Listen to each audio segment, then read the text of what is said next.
All right. Hey, what's up, guys? This is Paul. Welcome to Come Touch of Fantasy.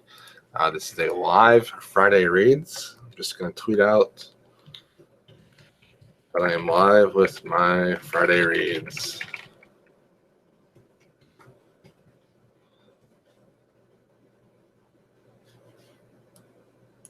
All right. Hope everyone is having a great night tonight. Friday reads, it's a time when everyone puts out their books, what they're reading on the weekend. Why not have it be live? Why not have it be with other people? I think it's a way to build a community and to have interaction more so with the community than usual. And I just think that live Friday reads just kind of makes sense. People just talking about the books they want to read that weekend. I did not get any responses from anyone that would like to join me tonight, but that's all right. I'm just going to go ahead and do it by myself. Maybe next week we'll have some people join me live and we can talk about their Friday reads and what they're reading this weekend. And people can just kind of chat about what we're reading. All right. So first off, I have been reading quite a few books as of late because I've been in a weird reading mood. I haven't really decided what I wanted to be reading. So I started out this week reading Theft of Swords by Michael J. Sullivan. And then I started reading some Shadow of the Wolf, or Shadow and Claw, by Gene Wolfe. The first book is Shadow of the Torturer. And then I started reading All the Birds You Cannot See. All the Birds in the Sky by Charlie Jane Anders. Boy, that looks awful on there. And so I started a bunch of things, and the one that has my most attention at the moment is my audiobook, which I'll talk about in a moment. But mostly it is All the Birds in the Sky by Charlie Jane Anders. This is my main read for this weekend. I read it quite a bit yesterday, and I'm reading it quite a bit tonight. I think this is a fantastic book. Funny story, I started reading this book online months ago with the free excerpts, and I didn't like it. I thought it was childish, and I thought it was mundane, and I just was not interested. I thought it was just going to be, and I honestly thought it wasn't written that well. But I still went ahead and put in a reservation for it at my library for the ebook, and I could not have been more wrong. I misjudged this book completely, and I absolutely love it. I'm about halfway through, 57% way through, actually. All the Birds in the Sky by Charlie Jane Anders. It's basically two sections. One section is half the book, and it's about these kids growing up, and the second section is about them as adults. And the first section is fantastic. It's about these two kids, and they are misfit kids. One is a young man that loves technology. He's a big nerd. He loves to make his own gadgets. He loves engineering, and he's extremely smart. He's a genius, and he's just amazing. And he actually created this little tiny watch device that is a 2-second time machine, so that when he gets picked on at school, when someone throws something at him, he can hit the little button on his 2-second time machine and disappear for 2 seconds and not get hit by like the toilet paper or by the ball or something. He's just a great little character. Genius kid. No one at school likes him, and he gets picked on all the time. And that's kind of why I like this book and why I really connected to it at the beginning, because these two characters are so unlikable by their peers at school, and they come together as friends. And so the other character is a girl. Her name is Patricia, and she has magical powers, but she had magic when she was like 6 years old. When she was 6, she was out in the woods, and the birds started talking to her, and she started having conversation with animals, and she was able to speak animal talk, and she loved it. But her family did not want her out there in the woods or anything. So they like locked her up in her room, and she lost her ability to speak with animals. And so for so many years, she just did not have any magic powers at all. But she knew that she was able to have magic powers because the birds told her that she was a witch and she could have magic powers. So Patricia and this young boy, the young boy's name is oh, I'm sorry. I was just reading this. Good old alive. Lawrence. Okay. The young man's name is Lawrence. I couldn't remember his name because a lot of people called him Larry. Lawrence. So Lawrence and Patricia become best friends, and they have issues with each other, but they hang out all the time because, you know, they're the only people in the school that like each other. And so Lawrence and Patricia both have issues with their family. They both have issues with who they are. And they grow up and they have issues about fitting in and different things like that. And then later in the story, they're adults and they're just out of college. Lawrence is this really well-known engineer, and Patricia is a witch now.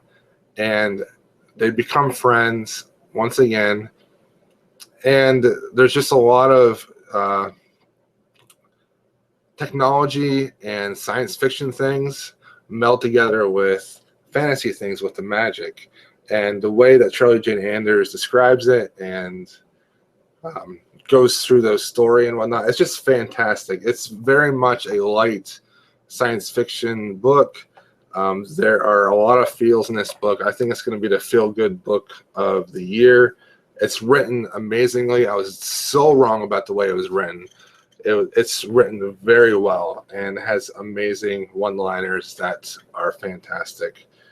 I think a lot of people are going to like it. It's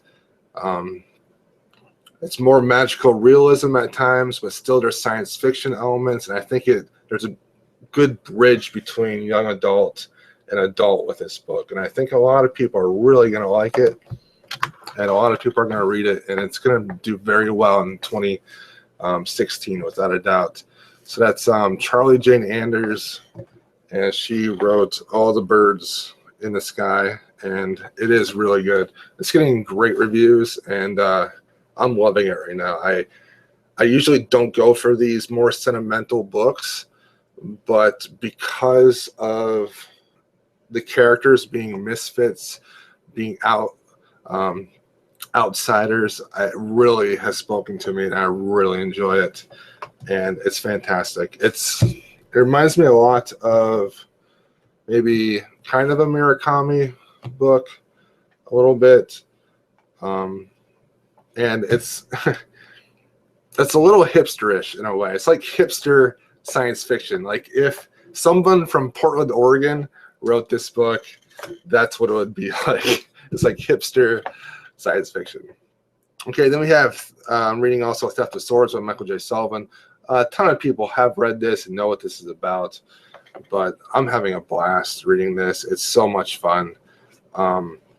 Just fantastic characters, Hadrian and Royce. They are a buddy duo that are like a warrior and a rogue, and they are in this huge mess that they have to get out of. And they have this quest that they're on, and it's just like normal, fun fantasy. It's nothing special, but it's just fun, and I'm having a good time reading it. I need to read more of it. I'm only, let's see, 160 pages in, but yeah, it's really good. And it's kind of like traditional fantasy, only written in modern times. So if you like modern fantasy, I would check that out. And also if you like older fantasy, 80s fantasy, I would check that out too. So Theft of Swords, Michael J. Sullivan, very good.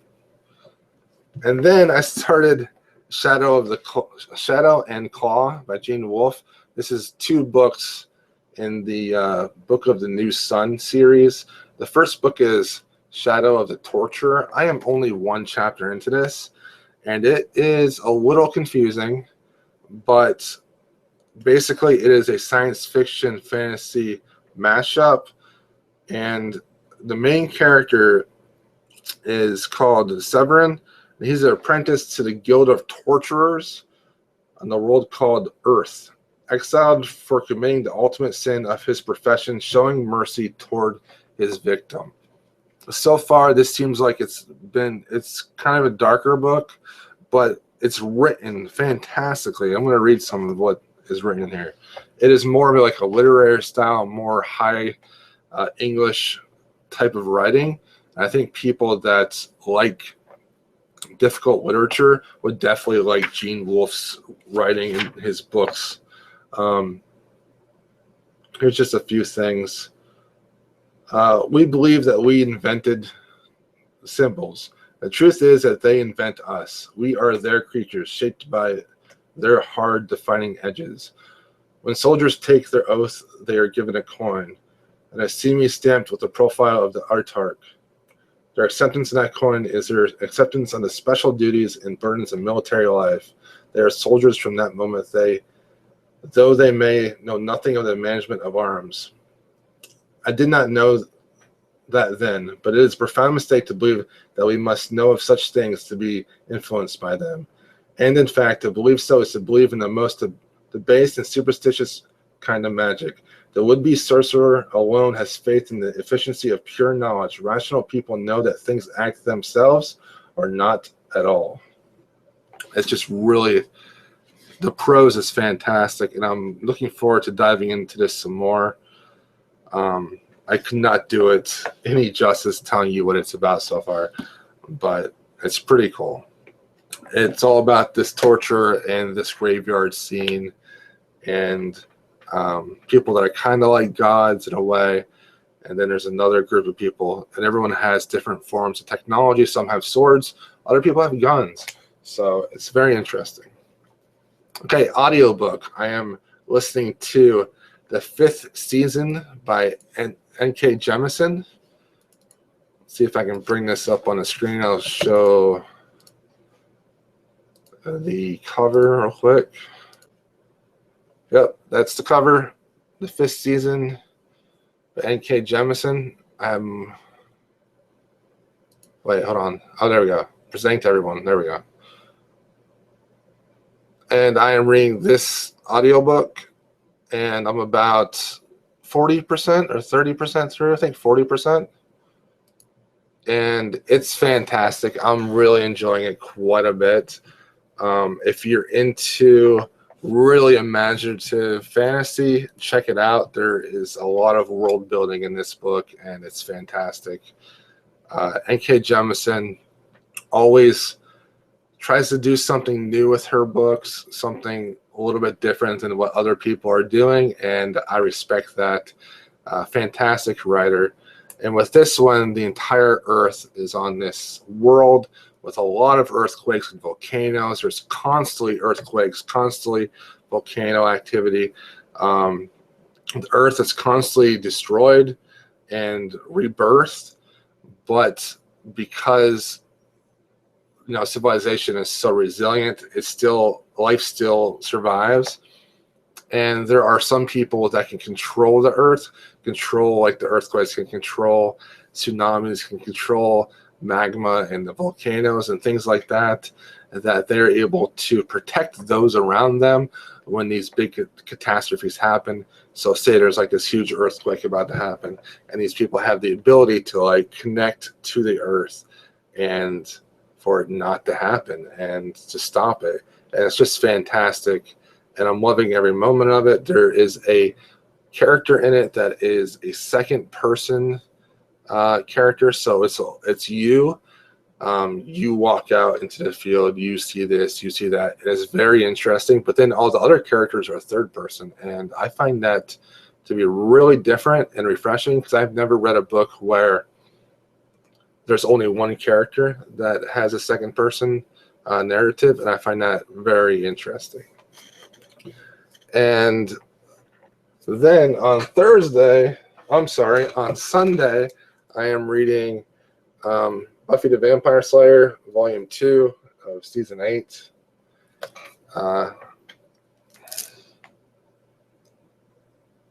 And I think I lost my live thing. But anyways, here's some of the art. Very cool.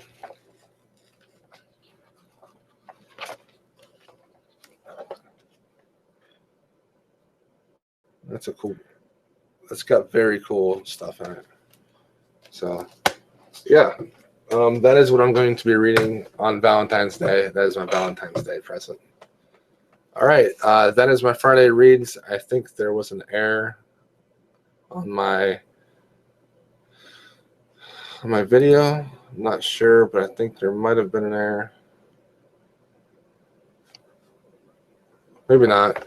But anyways, that is my Friday reads. That's what I'm reading this weekend. Put in the comments below what you're reading, and I'll probably do this again next week. I'll do another live Friday reads if I'm around Friday night at 8, and I'm going to try to do it at 8 p.m. every week, Friday night. And if anyone wants to join me, talk about the books they're reading, that would be fantastic. And I think that would be a lot of fun. And then people, watch, comment in the comments, or comment in the chat what they're reading as well. We can just talk about what books people are reading, find new books to read as well. Yeah, so I'll see you guys next week, and hopefully this catches on a little bit. We'll see. If not, no big deal. All right, hope you guys have a good night, good weekend. I hope everyone has a good Valentine's Day if you have somebody and you're going out, and if you're alone, just have fun, do your thing. It's just another day. No stress, All right, I'll talk to you guys later.